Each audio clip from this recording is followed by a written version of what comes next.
Assalamualaikum warahmatullahi wabarakatuh. Perkenalkan, nama saya Marwa Fajrin. Saya dari Tadris Biologi A semester 3. Di sini saya akan coba menerangkan mengenai kewajiban terhadap jenazah untuk memenuhi tugas dari makul mata kuliah praktik ibadah dan tahfidz. Oke, yang pertama, merawat jenazah itu termasuk kewajiban untuk umat Islam, yaitu wajib kifayah. Artinya kewajiban kalau dikerjakan oleh sebagian umat Islam maka akan menggugurkan kewajiban sebagian umat Islam lainnya. Nah, apa sih yang harus dilakukan terhadap orang yang sudah meninggal? Pertama, yaitu segera memejamkan mata si mayat dan mendoakannya. Kedua, menutup seluruh badan si mayat dengan kain atau pakaian kecuali bagi mayat yang sudah berihram. Ketiga, menyegerakan pengurusan mayat mulai dari memandikan, mengafani, mensolatkan hingga menguburnya. Yang keempat, sebagian dari keluarganya juga hendaknya segera menyelesaikan hutang-hutang si mayat. Nah, secara khusus Nabi memberikan tuntunan dalam perawatan jenazah ini yang meliputi memandikan jenazah, mengkafani, mensolatkan, dan menguburkan. Nah, di sini saya akan menyerahkan satu persatu ya. Yang pertama, memandikan jenazah. Hal yang harus diperhatikan ketika memandikan jenazah adalah: 1. Bila seorang muslim telah menemui ajalnya, pertama-tama hendaklah dipejamkan matanya dan diluruskan kedua kakinya dan dilipatkan kedua tangannya di atas dada. Kedua, hendaklah ditutup seluruh badannya dengan kain sebagai penghormatan kepadanya dan tidak terbuka auratnya. Yang ketiga, tidak ada halangan bagi keluarganya untuk mencium jenazah sebagai pertanda kasih sayang terakhir atau tanda berduka, tapi tidak dengan nihayah atau dalam artian tidak meratapinya dan mendoakannya untuk dimintakan ampunan kepada Allah. Syarat mayat yang dimandikan itu yang pertama adalah muslim, ada tubuhnya walaupun sedikit, artian tidak cacat, maksudnya tidak hilang gitu loh tubuhnya. Yang ketiga yaitu tidak mati syahid. Nah, orang yang mati syahid itu tidak wajib dimandikan ya, tidak dimandikan. Terus yang ketiga, bukan mayat bayi yang dalam keguguran dan lahir dalam keadaan tidak bernyawa. Yang terakhir yaitu ada air bersih untuk memandikannya. Nah, itu syarat mayat yang dimandikan. Yang kedua, syarat orang yang memandikan si mayat, yaitu orangnya harus muslim, berakal dan balik. Dia mempunyai niat untuk memandikan jenazah dan dia itu adalah orang yang terpercaya, amanah, dan mengetahui cara dan hukum memandikan jenazah sesuai dengan sunnah yang diajarkan dan tidak menyebutkan suatu aib, tetapi harus merahasiakan suatu yang dilihatnya tidak baik. Itu adalah syarat orang yang memandikannya. Yang selanjutnya, siapa sih orang yang berhak memandikan jenazah? Tadi kan sudah dijelaskan syarat orang yang memandikan. Nah, orang yang berhak memandikan jenazah itu adalah: 1. Suami atau istri jenazah atau mahramnya. Yang kedua, jika diserahkan kepada orang lain, maka orang yang memandikan hendaknya orang yang terpercaya, orang yang amanah. Yang ketiga, jika perempuan yang meninggal dan hanya ada laki-laki yang hidup dan tidak ada suami atau sebaliknya, maka jenazah tersebut tidak dimandikan, tetapi ditayamumi saja oleh orang yang memakai lapis atau sarung tangan. Jadi enggak dengan tangan kosong seperti itu.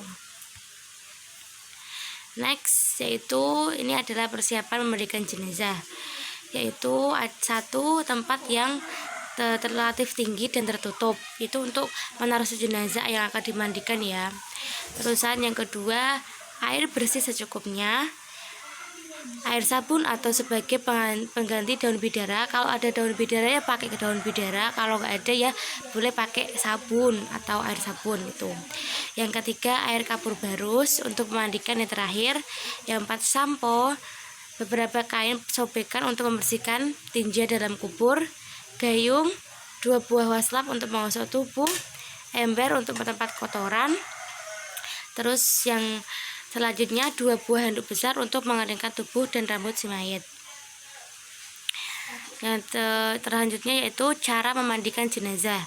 Nah, pertama, letakkan jenazah membujur dengan kepala ke arah utara, kaki ke arah selatan, atau sesuaikan dengan letak dan ruang yang tersedia. Yang selanjutnya, tinggikan posisi kepala dari badannya supaya air itu tidak masuk ke rongga mulut dan hidung. Tekan perut jenazah supaya feses yang di dalamnya keluar. Nah, ini menekan perutnya harus pelan-pelan ya. Yang seterusnya yaitu niatkan memandikan jenazah.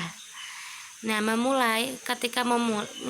mulailah memandikan dengan menyiramkan air ke seluruh tubuhnya dari kepala hingga ujung kaki dengan mendahulukan anggota kanan dan anggota wudhu. Jadi ketika menyiram ke seluruh tubuh yaitu harus mendahulukan anggota kanan atau anggota wudhu dulu ya.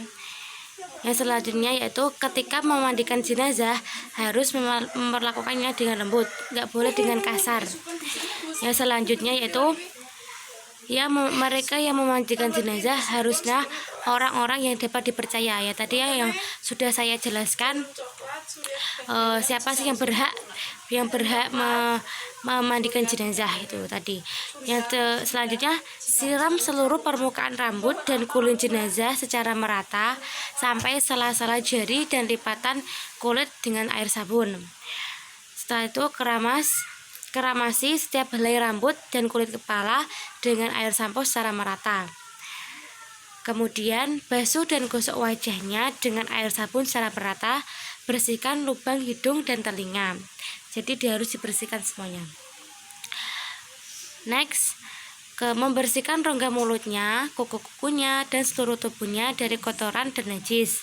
Kemudian membersihkan dan gosok dengan air sabun bagian leher, dada, tangan, perut, terus turun ke arah mata kaki hingga mendahulukan anggota yang sebelah kanan, baru anggota yang sebelah kiri. Kemudian setelah dibersihkan semuanya, bilaslah dengan air. Kemudian miringkan jenazah ke sebelah kiri.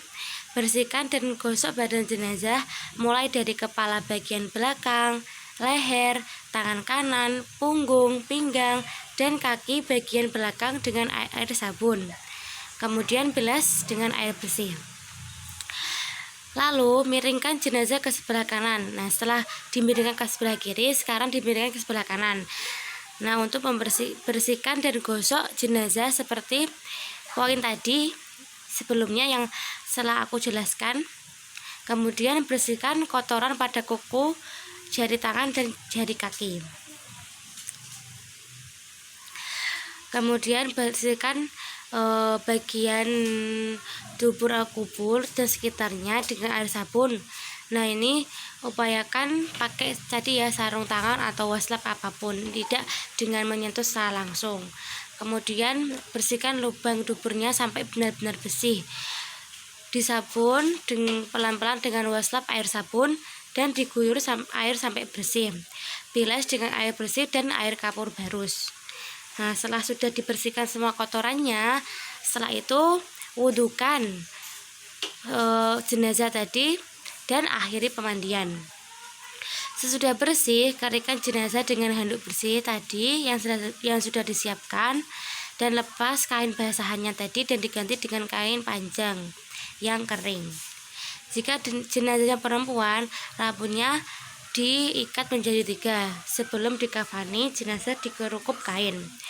Nah, setelah sudah disiapkan tadi, jenazah siap dikafani.